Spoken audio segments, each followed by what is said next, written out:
Thank you for being here today. I appreciate it. I hope you're going to have a good Friday and a great weekend. I'm delighted that Gayle Messmann, the Chief Service Officer with Cariloop, is our guest today. This is going to be a really good program, and I think it's going to be a really meaningful one. Let's see here. We're in webinar format, as you know, and we do this so that we could tape the program, and we've had 1,000 people watch it afterwards. So appreciate your understanding. Let's see here. We're going to provide a chance for everybody to get to know each other. Next Friday, the 25th, is our monthly networking session. So we really try to make an effort to connect you with each other personally. And please do bring a friend with you. The bigger this gets, the more opportunity there is for everyone. Quickly, Purse Power is working to help women use their massive purchasing power to drive positive change. We believe that if women who make 80% of all purchasing decisions would choose to buy from the companies that actively promote women, and we do it in mass, and could create a funding stream for battered women's shelters in the process, that we could shatter glass ceilings and change lives. So that's what we're trying to do with Purse Power. And as many of you know who attend on a weekly basis, we do this to try to connect you with each other, connect you with national leaders, get some good insights out there. And I think today's going to be a super, super valuable program. Let's see here. I know I've got some of my shareholders coming in today. I see Jean Kelly. I think Luke Kerr is going to be joining us, so I want to make sure I call them out. Okay, so I'll introduce Gayle. Please share your comments via chat. Go ahead and start chatting, guys. I'd love for you to introduce yourselves to each other.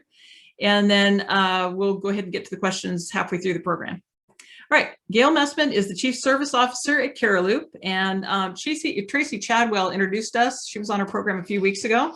Gayle is an expert in long-term care and has more than 25 years of experience in the healthcare industry. She was Cariloop's very first care coach, and they try to help people find caregiving resources, and she'll talk about that in just a minute.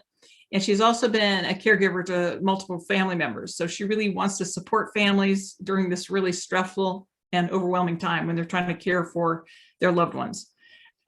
She consistently helps families navigate across the continuum of care and provides excellent services and choices to older adults and their loved ones.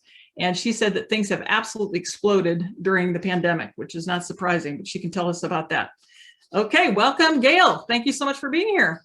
Hi, Donna. Thank you. Thanks for having me. I'm just really excited to be here today and just kind of share what our experience has been supporting caregivers through the pandemic, pre-pandemic, post-pandemic, and everything that's coming. Just to talk a little bit about my background, like you said, I have been in long-term care for a little over 25, 30 years. Most of my career was spent as an assisted living administrator or director of independent living. And I spent a majority of that time really helping families navigate the healthcare system for their older loved ones. To see, just again, experience firsthand multiple times over and over the frustration, how overwhelmed they are, how vulnerable they become when they're trying to really make these life decisions many, many times, and how to really help their loved one live their best life. So just having those experiences over all those years is really kind of what led me to Cariloop in the first place. As you said, I've been a caregiver several times for many family members myself, and every experience was different. And it was interesting that even the knowledge base that I had and some of the things that I knew about the healthcare system or housing or Medicare, the amount of time that it took to navigate those services, all the things that I didn't know, all the things I didn't know how they connected, even with the knowledge base that I had, it was really, really difficult to navigate.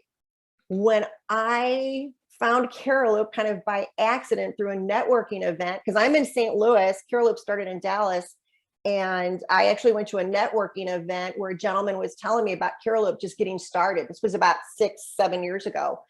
And when I called and talked with the CEO just about what is your mission? What do you guys set out to do? And it just really spoke to me. It's about really making sure that all caregivers are not alone, that they're supported, and being able to have almost just a really holistic view of how we could help them. And that's just been my passion. Came here 6 years ago. Again, like you said, the first full-time care coach, and I've loved every minute of it. It's just been really a great joy. Oh yeah, well, you and I were talking about how important it is to have a mission-driven life. Yes. And how impactful that is. And it sounds like this is your mission. Okay, so this has been a really rough time going through the pandemic. And I would be interested in seeing what kind of trends you're experiencing or seeing out there. And what do you think is going to carry forward after the pandemic's over? It's a great question. And we've seen quite a few trends. And I'm going to talk a little bit more at kind of this piece, just a little bit about what we're seeing employers doing to actually help caregivers or their employees. And there's some trends that carry through, whether it's adult or pediatrics, and then just kind of the specialties between. So I like for Cariloop, we are an employer benefit for a caregiver support platform. The silver lining, if I had to pick one for COVID, really did, I think, really show the country how important caregiving is in the United States. The things that we're doing well and the things that we aren't doing well, I think really came to the forefront during COVID. We're starting to see employers right after COVID really kind of quote unquote broke in our country, really seeing many employers reaching out that really didn't have a clue what services are out there above and beyond what they were already offering to help support their employees. I mean, daycares were shut down. Everybody's in quarantine. You don't have the network available that you once did of having grandparents coming in. It was just, everybody was in that flurry of what do we do? Since that time, we're kind of now seeing where they're almost starting to go to, we're seeing employers that are going to more of a concierge white glove type of offerings versus like your standard EAP. So we think that that's going to catch on. The mental health component, caregiving support, whether it's, again, all over the age spectrum, is probably here to stay. Telehealth, which was already popular, just blew up. I think that's going to be here to stay. The working remote and the flexible work schedules, that's, I think, going to be, obviously, there was no choice in that. That's what needed to happen. What's going to happen moving forward? And if employers decide to go to a hybrid option, I think it's going to probably vary by industry. If they're going to bring back into the office, if you can work remote, I think flexible work schedules are going to have to stay. And I think we're going to have to advocate for them because, and I'll get into this a little more later, but a lot of the resources that were available during the pandemic are no longer there. So families are really having to kind of go back and rework. They very quickly had to figure out, what do I do in this year and a half during a pandemic? And we're not completely through it either. I mean, we're still going to see some of these residual, dynamics that are going to be happening for quite a while. Now they're trying to figure out how to shift back. So I think those are some really big components. And we're starting to hear a lot about reboarding. How do organizations bring their workforce back after getting them all back at home and working remote? I can't even imagine the dynamics that HR professionals are having to navigate to make through this next transition. And I think one more big thing that I think we saw, and I think we're going to continue to see this, and I hope we continue to see this, is really getting some advocacy for paid time off, leave, all of the parental leave, all of that in this country. That's going to be really, really important. Well, you and I were talking about how people who maybe had executives in companies and things like that and didn't really understand what employees were up against, experienced it themselves now. So I'm hoping that gives people a little more empathy to their employees that are facing these issues. I think you're absolutely right. I mean, you're absolutely right. It's a great point. As we were working with a lot of these HR professionals, they're at home too with kids on their lap. So I think you're right, that empathy of just that we truly all were in it together. Everybody's situations might be a little bit different and customized to your own world, but everybody was experiencing it. There was no one left out. Right.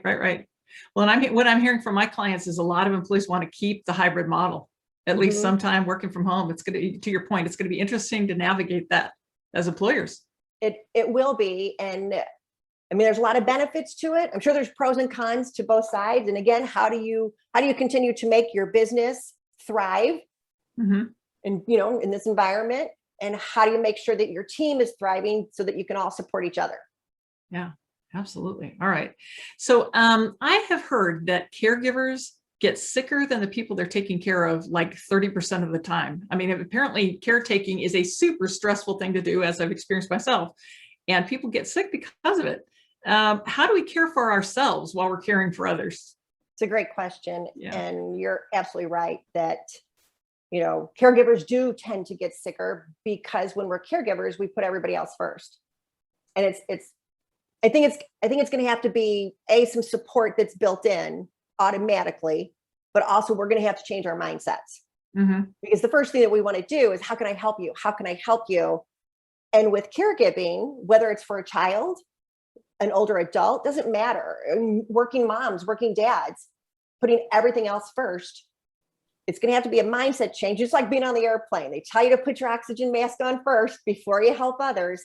That's that same thing. And I think the number one thing that we tend to not do is we don't ask for help.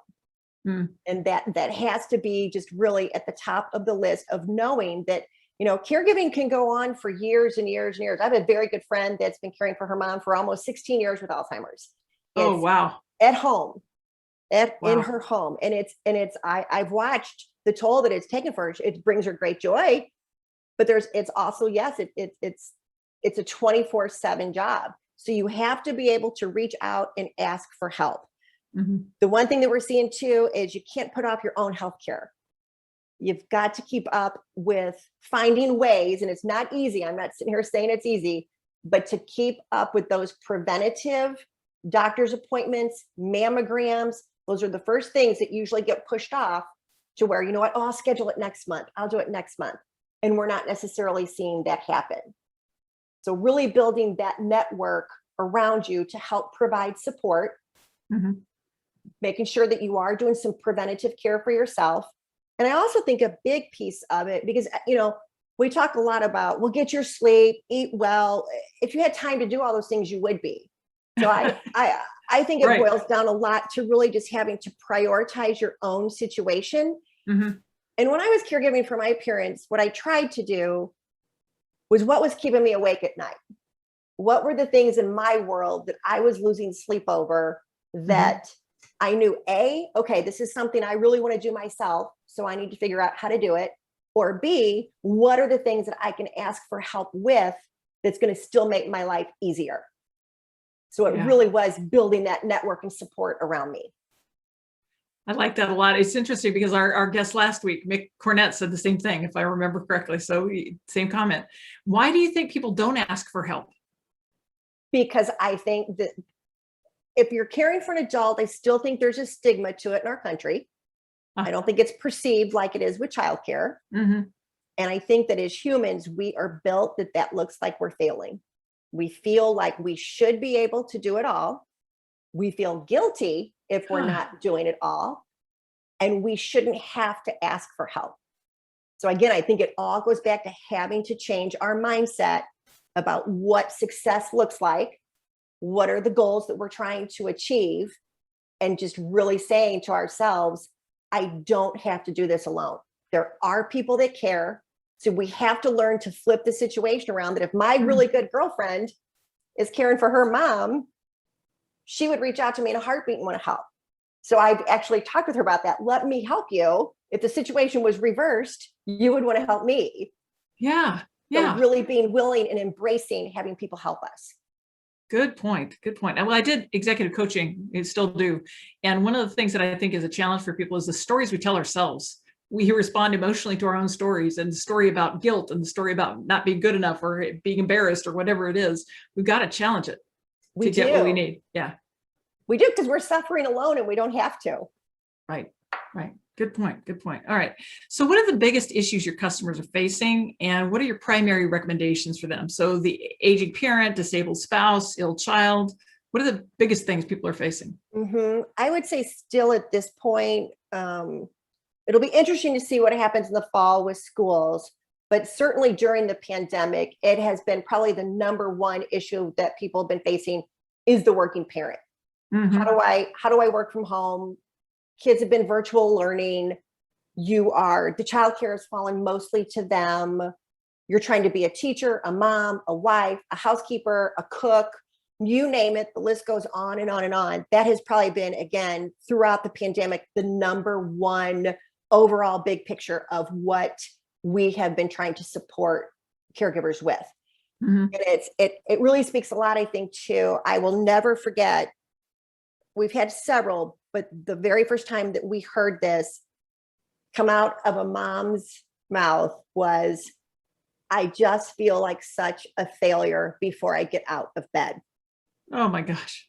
Oh my And gosh. it gives me goosebumps to sit here and even repeat that, because there were thousands of people feeling that way, if not millions. Oh my And gosh. again, that pressure that we put on ourselves. And the number one biggest thing that we would go back and talk about, Donna, is just that you can't do all of this. So you gotta help manage your expectations. Some days are going to be better than others. Mhm. Some days aren't going to go well. That's okay. That's a part of life. So really just trying to have those conversations. A big piece that we were seeing too then is the mental health that goes along with that. Mhm. I was sharing with you even before this call that pre-COVID, when we were helping people find resources, maybe like a therapist or a counselor, and we try to give 3 options, we could call probably 3-4 therapist office. Yes, I'm taking new clients. Yes, here's the information. Here's how you book an appointment. During COVID, we are calling anywhere at a minimum to try and find 3 viable providers. We're calling anywhere from 10 to 20 just to find 3. They Wow. are so overwhelmed with the mental health component that they're not accepting new people anymore. Or that they're continuously doing their wait list. I have a 6-month wait list, a 3-month wait list. So I think that just really speaks a lot to what we've been seeing during this whole pandemic. Definitely virtual learning. Mm-hmm. Even at the high school level, we have helped people find tutors. Scholarship programs have changed. What did that look like? My child's getting ready to graduate, and here's what was a part of his scholarship. I'm afraid my child's being left behind. Really helping to help them kind of provide, like, what kind of communication can you do at the school level, helping to find tutors. And then finding tutors costs money financially. And we were seeing a lot of people that either had a spouse that was laid off because businesses were closing or cutting back.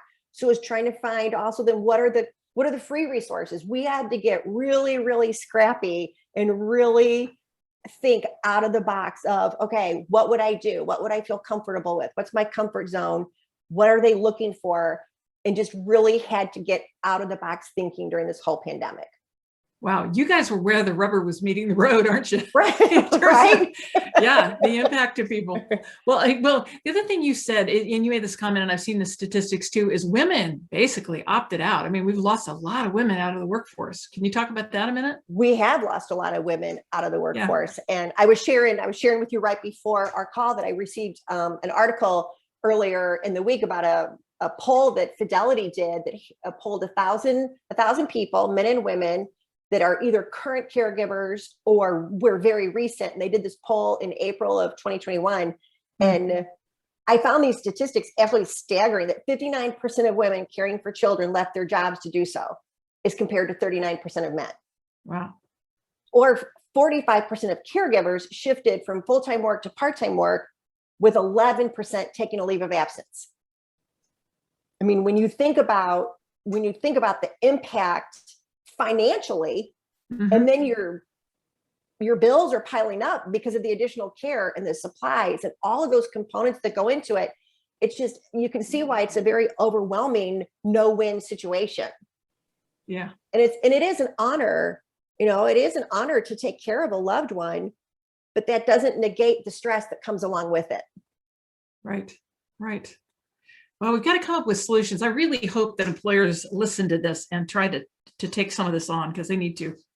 All right. So given all that you see and hear from your caregivers and your coaches, how can we be proactive about upcoming care needs?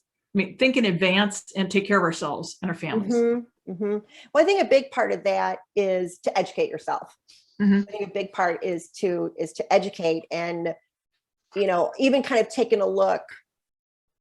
There's the unknown of what's going to happen. Then you can kind of maybe see some paths of things that you're already working with, whether it's an older loved one or a spouse or a child. But a big thing that we are, I think that people can do is to educate yourself, kind of customize some of that education to what you feel your situation might be or that you're currently in. A really big component to it is really having the conversations with each other as to what your wishes are. Especially with older adults, we really encourage older adults to, if you're caring for a parent, do you want to stay in your home? Find out what that loved one wants. What are their goals and dreams and desires? It's, and there's a great resource out there. It's called the Conversation Project, and it's for all age groups, children, adults, but it really helps you tailor how to have some of these tough conversations with loved ones. And that's kind of the starting ground that we encourage people. I mean, again, what's the goal that you're trying to achieve? And if you're not on the same path, and having those conversations makes it a lot more difficult. So I think that's probably like the first thing that's out there. And I also think it's really important, we touched on this a little bit before, but really focusing on your wellness. Again, making sure you're going to those doctor's appointments, being proactive with yearly physicals, not just for you, but for your children as well. I mean, you're doing this, I have kids. I want to make sure I'm healthy, that I'm here to raise them and to steer them. So you really have to really concentrate on that piece and get rid of that guilt factor of putting yourself first to take care of yourself. Boy, is that a great point. I mean, I was thinking about that. I've started walking now, and it was exactly that. I want to be around, I want to care, right? And I don't want to be reliant on my kids. I want to be able to take care of myself. Right. And your kids, hopefully you can leave yourself in a spot where you can tell your kids what you want, what are your dreams. And, yes, I want to stay in my home. Most people do. Okay, how do we make that happen? How can we set ourselves up for success? That this is the goal we're aiming for. Nothing's perfect. We don't have crystal balls, but at least if you can get the foundation built to help support what might be coming your way. Are the 5 wishes part of the Conversation Project? Yes, the 5 wishes Conversation Project. There's some really, really great resources out there for that and how to start these conversations. And then you have people, I have people that are like really open and they'll tell you everything you want to know. And then you have other people that are like, nope, I'm not telling you anything. You're going to have to just figure it out on your own. Well, I know my mom started talking about it. It was like, la, la, la, la, la. I didn't want to talk about it, right? Until I got a little older. Right. You do need. Okay. All right. So back to the resources. You were just talking about resources. Are there other kinds of resources, government programs, websites, books, blogs, et cetera, that you think are really good? Yes. That's a great question. This is something that anybody in the country can access really easily. So one of the best go-to older adult resources is to find your local area on aging. Every county has them. They are absolutely amazing resources. Doesn't matter where you live. You can just Google, find my local area on aging. You put in your zip code and it's going to pop it up and it'll give you their website. And it tells you absolutely everything that they will assist you with. It can be anywhere from complimentary legal care to helping to find facilities to meal programs. You can call and talk to them and say, hey, I need transportation. Can you give me any resources? They are a vast, vast body of knowledge. Amazing resource. Anybody can tap into those. The other thing I think too is that if you're working with a disease specific, whether it might be heart, Parkinson's, Alzheimer's, if you go to their national websites, there are typically some sort of a link usually that will break down into local chapters. And that is also a great resource for people because many times, cancer, they might provide transportation to chemo treatments, meal resources, all kinds of things that are either complimentary that volunteers are available for. So those are really, really great websites to go to as well. There's also a really good website called the National Caregivers Alliance. And that's a really great, just general resource. One of the books that we love, all of our team members read it when we come on to Cariloop, it's called Being Mortal. Have you read it? No, I haven't. Oh my gosh, it's an amazing book. And it's by Atul Gawande. And it kind of goes back to the conversation of how do I want to live? And how do I want my loved ones to be able to care for me? And it's about really getting down and dissecting what's important to you. And it can be for any age group. It can be for any age group. And, it helped me learn to walk away, just not to help with our members and our coaches, but for me personally, conversations I've had with my brothers, my sisters, my husband. What are my hopes, my fears, my dreams? What's important to me to live? end of life. It's really, really an amazing book. So to give it a plug there, it's just really good. Fantastic. I don't know if you could put it in the chat, but it'd be useful. Do you mind putting the title in the chat? Oh, sure, sure. Happy to. Okay.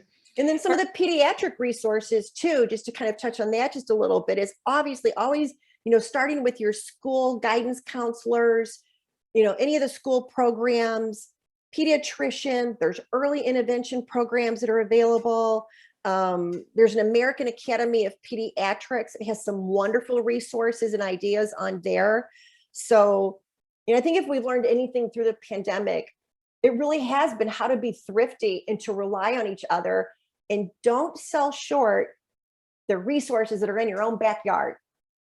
Who are your girlfriends? Who do you go to book club with? Who do you have happy hour with?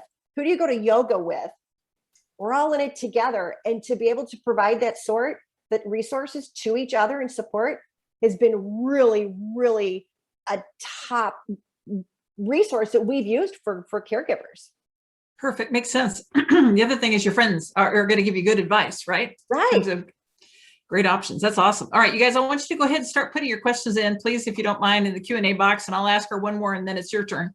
Okay, so if you're feeling like you're all alone when you're caring for a loved one, can you talk a little bit about respite care, or how to give people a little relief? So to your point about friends and family and people around you, but also respite care as a break. Sure. Yeah, and you know what? I love that you asked this question when you sent, because you know what the number one problem is with respite care? People feel guilty. They don't want to do it. They feel guilty in doing it because, again, they want to be the one that's there. They feel guilty for asking for help. And the biggest thing I'm gonna walk away with this one is please don't wait for a crisis in your caregiving situation before you even think about respite care. Don't wait until you're at the very end of your patience and you're crying every day and you don't know what to do. You got to get respite care in prior to having those feelings. Don't let it get to that point, because it's when you're a caregiver, these 24/7, and whether it's an older adult, I mean, it's so critically important. So, there's a couple of different ways to go. And if you have an older adult and you're maybe even just like, there are facilities, assisted living facilities, nursing homes, that you can do respite care. You can go for 7 days or 10 days and give yourself a real break. If you have a graduation or a wedding that you want to go to and you don't know how to get there because who's going to take care of your husband or your wife, those are places that you can tour beforehand. You can see if your long-term care policy, if you have one, might help pay for it. If there's any other benefits that, VA benefits, talk to the nursing home about what kind of payment they accept. Again, your area on aging is a great resource to use to even start that process. Or, if it's not even for 7 days, but hiring somebody private duty to come into your home 4 hours a day. And not even just, again, it's the mindset change. Just to have somebody even come into your home for 4 hours or 2 hours, not just so you can go to the doctor, but go have lunch with a girlfriend. Oh, yeah. Go to a yoga class, go walk in the park, whatever it is that brings you kind of back to being centered. Use the respite care for you for that on a regular basis. It's so incredibly important for your mental health, your physical well-being, just all of it. Awesome. Thank you so much. I'm having trouble with my voice, so I apologize. All right, so let's see here. Suzanne Webb is saying, I'm seeing a lot less nurses available in the home health space. How are you dealing with that? Overall, we have not encountered that as an issue when we're trying to find resources for families. I think it's a lot more widespread, and we are seeing just even across the board, people just fleeing the healthcare system. They're exhausted, they're tired, they're at their end, they don't have anything left to give. We're seeing administrators, people that are working in facilities wanting to flee and find something else to do. So we haven't noticed that as an impact individually on caregivers and families to date.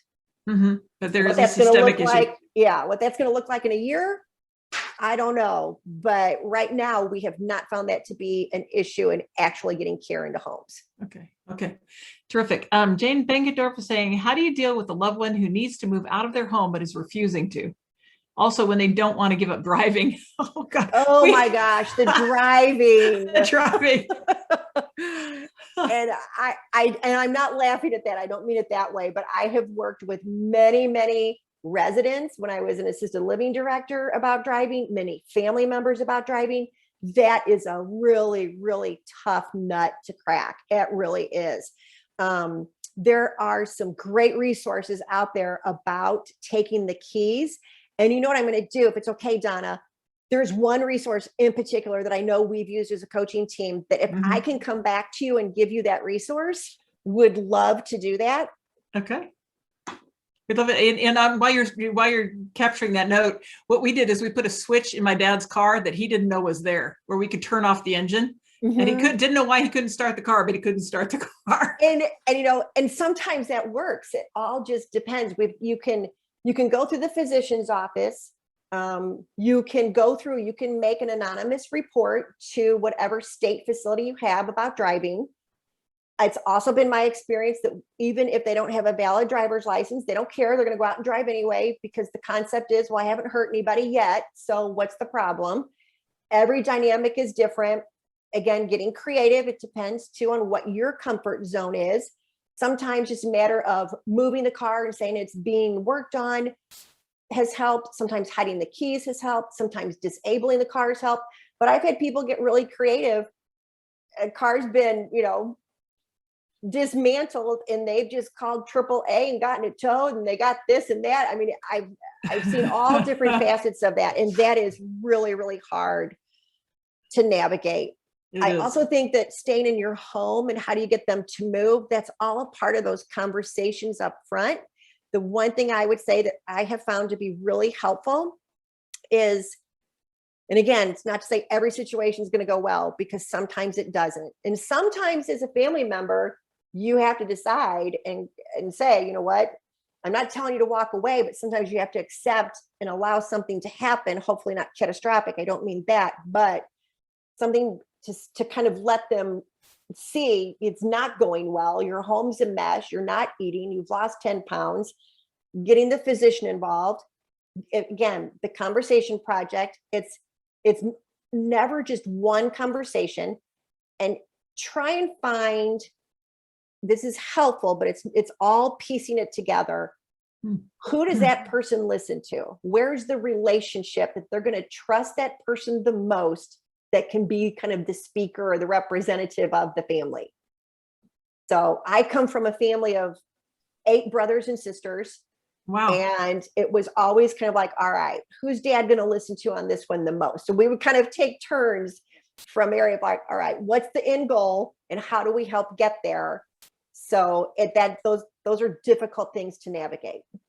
Well, that's a smart way to approach a lot of things, is to identify who can influence. Exactly. Yeah. Okay, Robin Bruton is saying, my mother-in-law has been diagnosed with dementia and is declining fairly rapidly. Her family doesn't seem interested in discussing or learning about the situation or preparing for her future. My father-in-law seems to be in denial that she will not get any better. Any advice? And anecdotally, they live in the least populated county in Texas, so resources are virtually non-existent. Well, I would start with any resources, go back to your area on aging and just see what they might be able to help guide you with. That would be like the place that I would start, at least with, seeing what resources might be available. So mother-in-law has been diagnosed with dementia, is declining fairly rapidly. Her family doesn't seem interested in discussing or learning about the situation. A lot of times it's fear. They don't understand what is happening. So again, I would probably start with, who is the person that they're going to listen to? Family interventions do help, but they can also put people on the defensive. So it's really trying to figure out who is that one person that can be the spokesman and do it in a very loving manner. I would also look to see, with the declining, is she cooking? Is the stove turned off? What are like the immediate maybe concerns and fears to try and take away? Is she driving? Sometimes it's also really beneficial to you can try a physician's office. You can also try and see if you can get a social worker to come in, because sometimes having that really objective voice, that it's not, oh, you've been trying to get me out of my house for 10 years, but to have that objective voice kind of come in and be that mediator can help. So without really knowing like real specifics, that's where I would kind of start with. And there are also, some case managers that can also really help guide decision making. So you could look for a local case manager as well. You guys, and by the way, if you've got ideas or thoughts or things that have worked, share them in chat, please share them with each other. Okay. Let's see here. Y is asking, do you think legislation will make laws to help the home caregivers financially? I hope so. I hope so. That's a great question. And I think that's a part, kind of like we were talking about earlier in our time together, is just some of the legislation. This is what I think COVID shed a light on. I mean, look at the caregiving in our country. People can't afford facilities. How are you going to pay for all of this? The average home care worker is probably making, you're going to pay $15, $20 an hour. Many times there's a 4-hour minimum. How can families sustain that? So yes, we are hoping, and we support legislation to be able to provide resources and get families paid as a caregiver. Like many long-term care policies, if you're a family member, they're not going to reimburse you, but they'll reimburse a stranger. So I think there's going to have to be a turn as to who and what is a caregiver and how to get reimbursed for that. It's a full-time job for people. We're seeing it. Yeah, it absolutely is. The other thing I'd like to recommend is that you do a background check on whoever you're thinking about working with your elderly parent. I had somebody who was a cocaine addict that I managed to find in the background check process. So just be careful. Be careful. Yes, be careful. And to go down that path just for a minute, Donna, again, just as a resource, the Area on Aging probably has a resource for you about things to look for. But there are checklists that you can Google, at least to say, what are the questions I should be asking if I'm going to bring somebody into the home? Even kind of start with some of those about learning how to interview them. And if you're hiring through an agency, you have a right and a responsibility to go back to that agency and say, I love this person. Here's what I'm looking for. But you have the right to say, I don't want this person back either. So, it's all about having that communication as well. Right.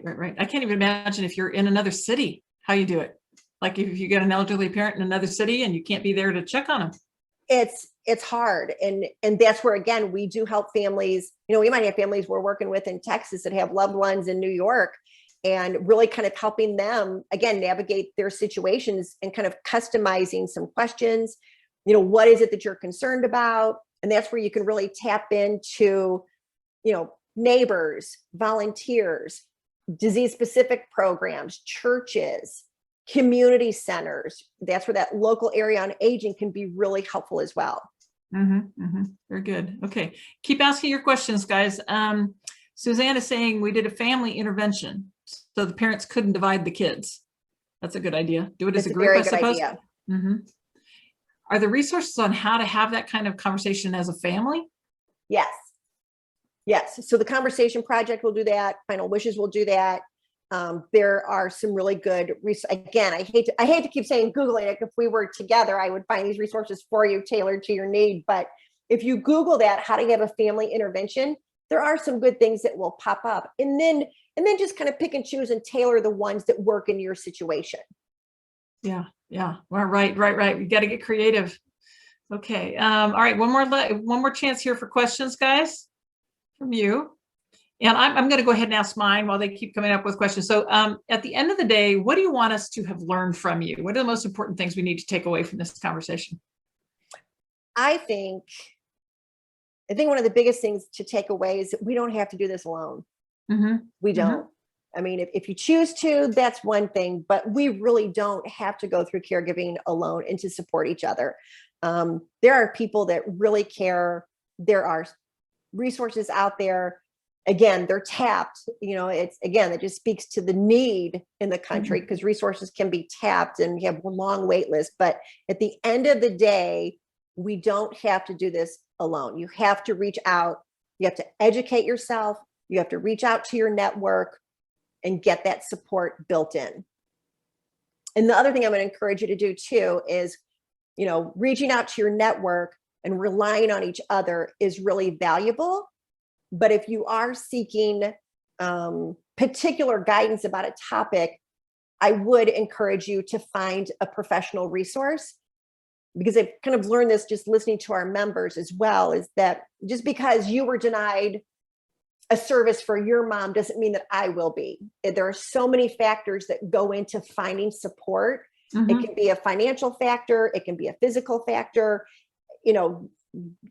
Take your particular situation and find out how it works for you. Yeah, absolutely. The other thing that's occurring to me is think about all the baby boomers, and we're all aging, and what's coming. There's a tsunami coming. And it's just going to get even worse.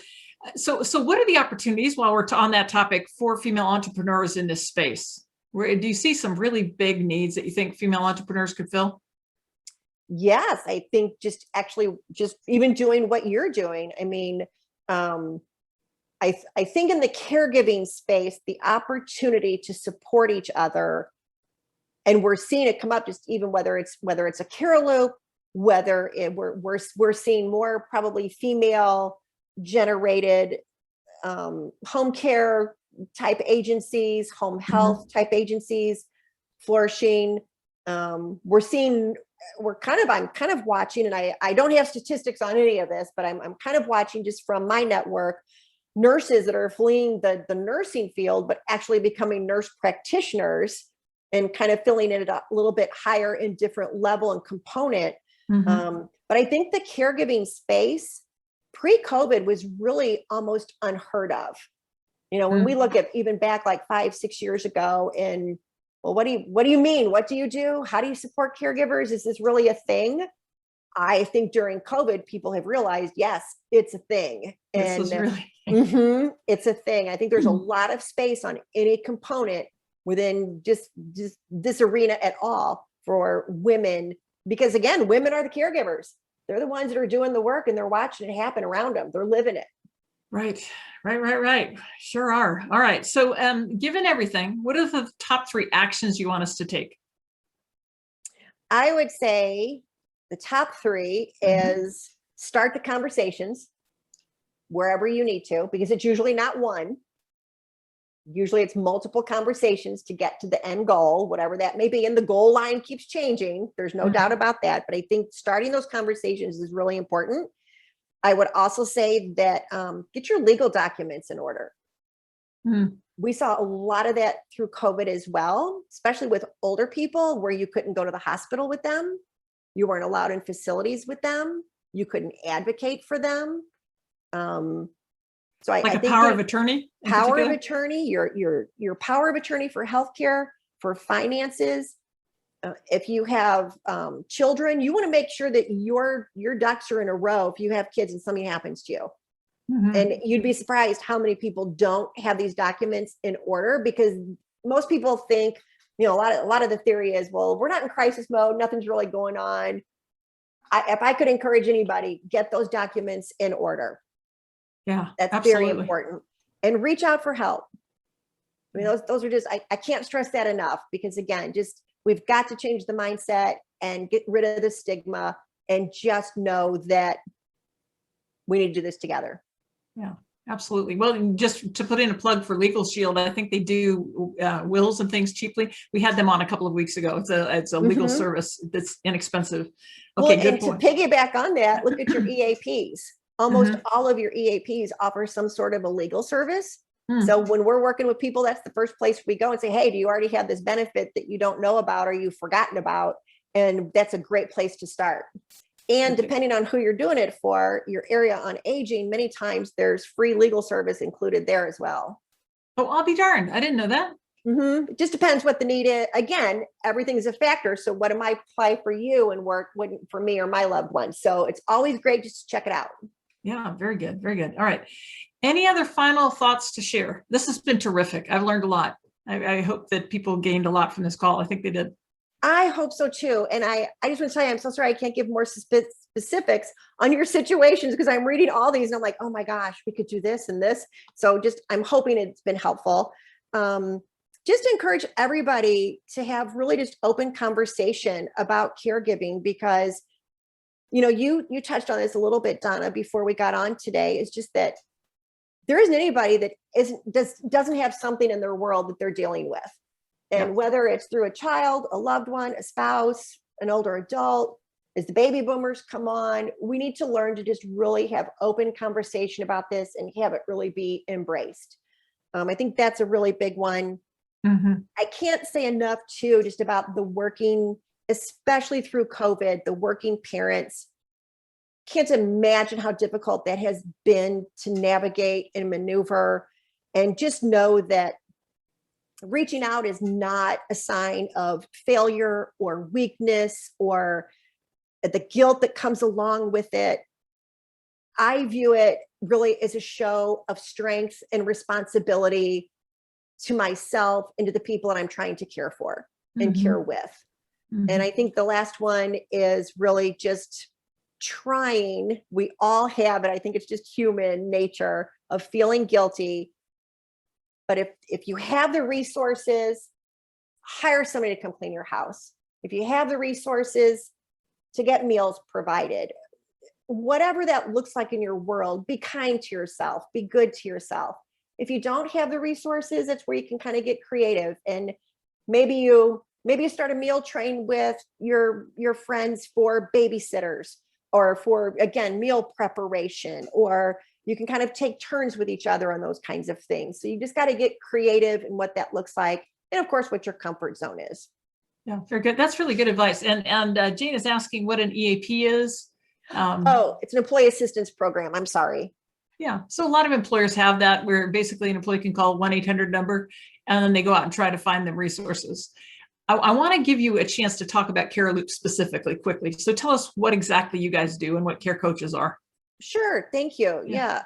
We are a caregiver support platform, and we offer individual memberships, as well as we are typically offered as an employee benefit. So if your organization has us as a benefit, you can call us up or go to the landing page that's been created for you, and you get matched with a care coach, and either pediatric or adult, and you can kind of just share with us what you're experiencing.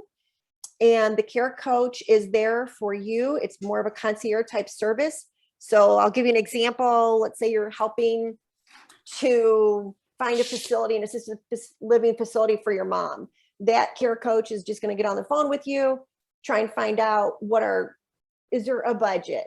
What area would you like to stay in? Does she have a dog? Does she smoke? Kind of get the specifics and really kind of tailor any research or resources that you might need in your caregiving situation. And it's not a one-stop. You have as much time with your care coach as what you need. It's more of a relationship. Just because somebody moves into a facility, then we might still be available if you're having communication issues. Think about anything caregiving wise, and our care coaches are here to support you through that journey. And we've been working with people for years. We might go 2, 3, 4 months and things are going great. You don't hear from them anymore. Things are good. And then all of a sudden mom falls, she's in the hospital. Now you need a rehab, or now you're looking for a new doctor, or think she's going to go home, and can you help us find a home health agency? What are the questions we should be asking? Just anything caregiving is what we help support with. Oh man, sounds amazing. I wish I'd had it when my parents were at the end of their lives. A really valuable service. It is. And thank you. It is a really valuable service. I wish I would have had it too, to be honest with you. I mean, we work off of a wonderful platform that we have. It's our portal. It's a great platform. If you kind of picture like a private Facebook page is what it looks like. And that just really helps to keep all the documentation, the conversation. You can download our app. It's all on there to where, just you can have continuous conversation with your coach. Okay, perfect. Perfect. Thank you again. Any final thoughts or any final questions, guys? It's the last round. Okay. Well, it's been delightful having you here. Very valuable stuff. Thank you so much. I appreciate it. Thank you for having me. I've thoroughly enjoyed it. Well, good. Good, good. All right. I just want to let everybody know on June 25th, of course, we do have our networking event. Please come and please bring friends. Again, it's a really great experience, and people get to connect with each other personally. Folks are also finding that they're partnering with people. They're finding customers there. We're trying to provide you with a platform to get to know people across the U.S. On July 2nd, I'm so sorry about my voice, guys. On July 2nd, Gil Whitty Collins is coming. She is the author of Why Men Win at Work. And this ought to be a really, really good session. She's written a book, and it's being recommended to me by a major, major company, and it's got great content in it. So I hope you can make it there. On July 16th, I've got Chris Sawchuk. He's a principal and global procurement advisory practice leader with the Hackett Group. So he's really talking about the trends internationally around diversity supplier recruiting. So of course, as women-owned businesses, we want to be there, and we need to learn more about that and how to get there. On July 23rd, I've got Stephanie Lapierre. She is the CEO of Teal Book, and she's one of the top 100 most influential women in supply chain.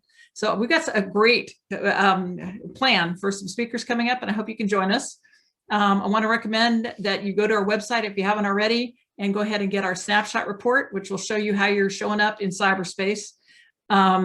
If you have a business that's got a female CEO or president, or you're half owned by women, or you've got at least 20% women on your board, we want you on our directory.